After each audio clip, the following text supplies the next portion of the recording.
Is it safe to pour boiling water in a Mylar bag to either rehydrate or cook your food? We decided to ask the expert.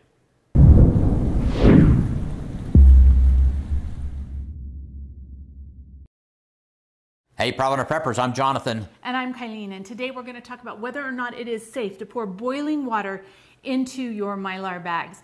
Now, when you have a question, where do you go to get to the answer?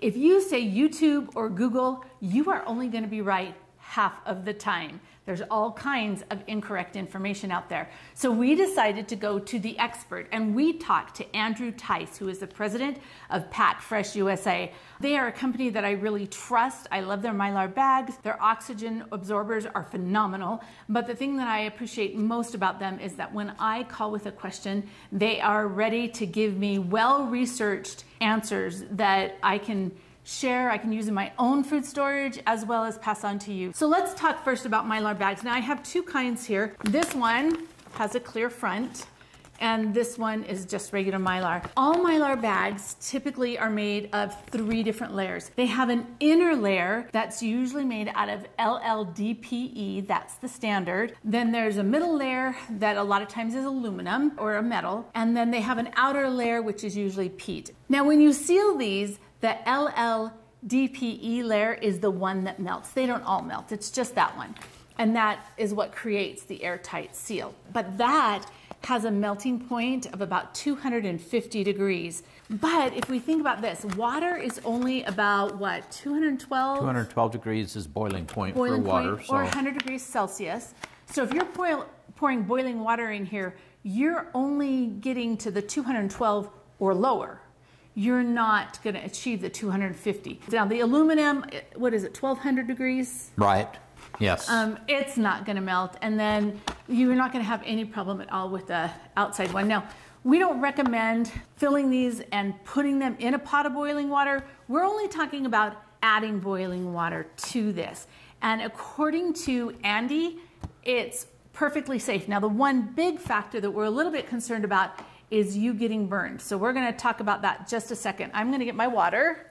Boiling water is hot, which means that's kind of a novel idea. Which means if I put my hand in it or this spills, I could get burned. What should we do? Should we have John hold it while I pour it? Or should I will make that sacrifice. I don't know if you should. Okay, inside of here, this is one of the clear bags. So there's none of the aluminum in the front, which we'll talk about that another time, but I do store some foods, especially when I want them to look pretty in here.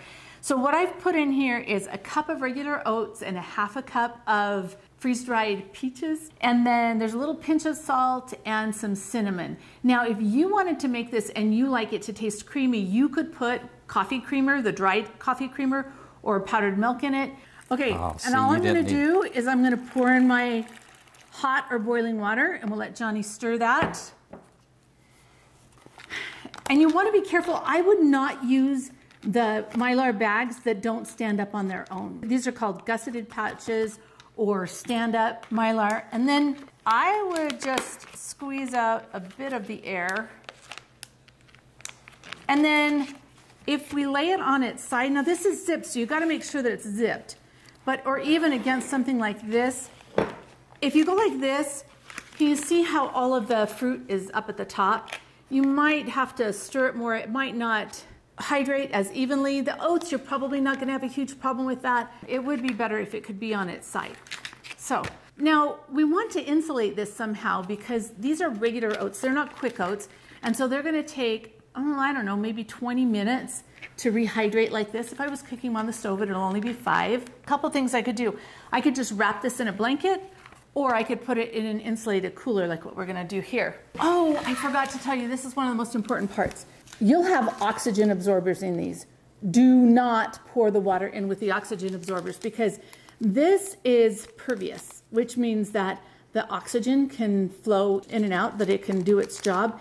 If you pour water, then all that iron is going to get in your food and you don't want that. So make sure you take this out first. And that would apply to anything like a freeze-dried meal or anything like that. One other thing we probably should mention is that for safety reasons, the thicker the Mylar bag, the better off you're going to be. So if you are doing a bunch of these meals and you know that you are going to be dumping the hot water in them, I would put the oxygen absorber on top, not in the bottom, just because it'll be easier to fish out.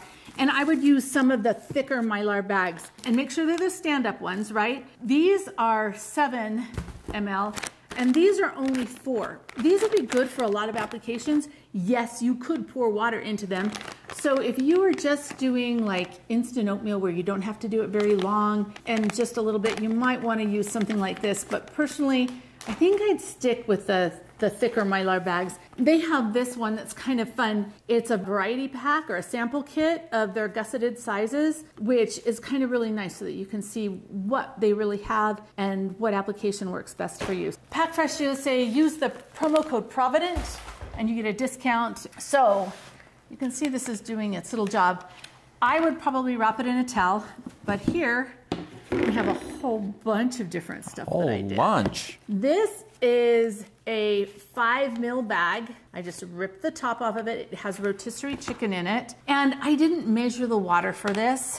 Oh, smell. It smells like it awesome. just came back from Costco. Oh, this looks really, really good. And all I did was just put about the amount of water and then I stuck it in here and I've just let it cook a little bit. Now this was freeze-dried corn. Okay, if you haven't tried freeze-dried corn, it's so good. I snack on it. It's just extremely so tasty. Yummy. So with this one, this is not a thick Mylar and it's got the clear plastic front. We just poured the water over the top right until I thought it's right about where it should be. And you kind of get a handle for that. If you're freeze drying your own food and you want to weigh them, you can mark it with the amount of water you need to add. But this actually looks awesome. And it wasn't cooked corn, it was frozen corn. Oh yeah, Yum. that smells Yum! quite good. Oh, we're gonna have the best lunch. Now, one of the things that I wanted to practice with was, this is mashed potatoes. It's just the potato flakes. I wasn't quite sure how all this was going to turn out. This is, again, it's a thinner Mylar. It worked just fine. You could put the potato flakes in here and some freeze-dried or some dehydrated vegetables, even some of your freeze-dried chicken, so that it was all ready to be a meal, and you just add your hot water, do this, put it in something where you're going to insulate it in, and this looks awesome. So at first, this is the same thing as this, only this has twice as much in it. I wasn't quite sure how much I could add to this so that I didn't overflow the bag, because think about this, if you fill it way too full and you're kind of struggling to close it, that means you could get burned. So yeah, that looks amazing. Looks ready to eat. Fresh peaches, cinnamon. Breakfast is served. Oh, that actually smells a whole lot better than it even looks. That's awesome. Okay, now the one thing I wasn't sure about was the rice. My rice, it was just regular rice. It looks like this is going to need some more time to rehydrate. It's still pretty hot and it's still leaking. I'm going to put that back in here. And if you remember from our videos about the hay boxes, we do this a lot, but it takes 4 times the amount of time for it to rehydrate. So I'm just going to nest it in here with some more rags, put the lid on, and we'll put it aside, and then we'll check on it a little bit later. If you're doing these for an emergency, you probably want to make sure that whatever you have in that instant package is going to cook very quickly. These have probably been in there maybe 40 minutes. 40 minutes? Yeah. Yeah. They're all hot, they're ready to go. It's going to be a great meal. It is going to be a very good meal. So, bottom line, the biggest problem that you have with this is burning yourself. In the description, I'll leave some information about the LLDPE, so you can study up a little bit more on that, but that's what they make freezer bags out of. It's supposed to be super safe. I don't see any problem with this other than the risk of actually burning yourself. But when you first do one of these, don't make 100 of them for your storage. Make one.